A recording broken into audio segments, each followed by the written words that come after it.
Shalom saudaraku yang dikasih oleh Tuhan.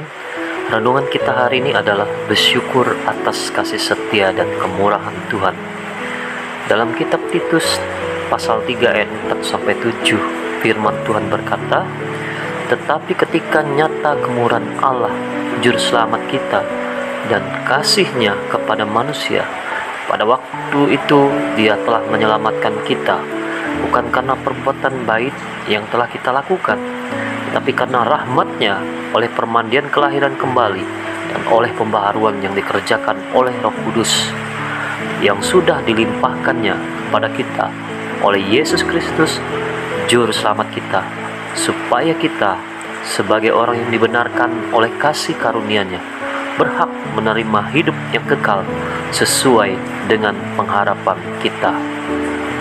Saudaraku yang dikasih oleh Tuhan, dalam konteks firman Tuhan tersebut memberikan makna yang sangat dalam, di mana ketika seseorang menerima dan merasakan kebaikan hati Tuhan dalam hidupnya, maka ada sesuatu yang akan diperolehnya, yakni kemurahan dan kasih Allah, serta diakhiri dengan sebuah pengharapan yang pasti.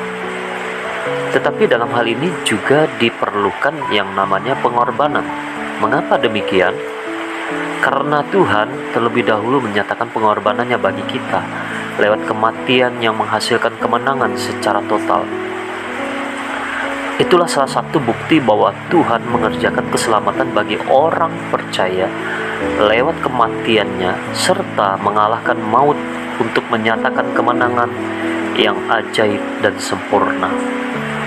Selanjutnya kita melihat dari ayat firman Tuhan yang berkata, "Pada waktu itu Dia telah menyelamatkan kita, bukan karena perbuatan baik yang telah kita lakukan, tetapi karena rahmat-Nya oleh permandian kelahiran kembali dan oleh pembaharuan yang dikerjakan oleh Roh Kudus." Ketika kita membaca ayat ini, saudaraku, ada sebuah perbandingan atau lebih tepatnya menyatakan sebab akibat yang terjadi antara keselamatan dan perbuatan baik. Seringkali kita mendengar beberapa tokoh agama mengatakan dengan berbuat baik atau beramal pasti masuk surga. Apakah itu sudah cukup? Belum tentu.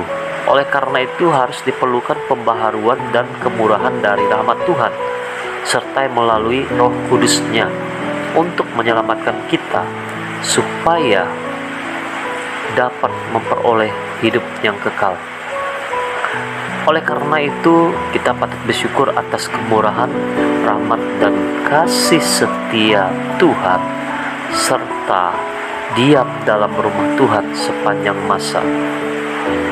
Mazmur pasal 3 ayat 6, "Kebajikan dan kemurahan belaka akan mengikuti aku seumur hidupku, dan aku akan diam dalam rumah Tuhan sepanjang masa."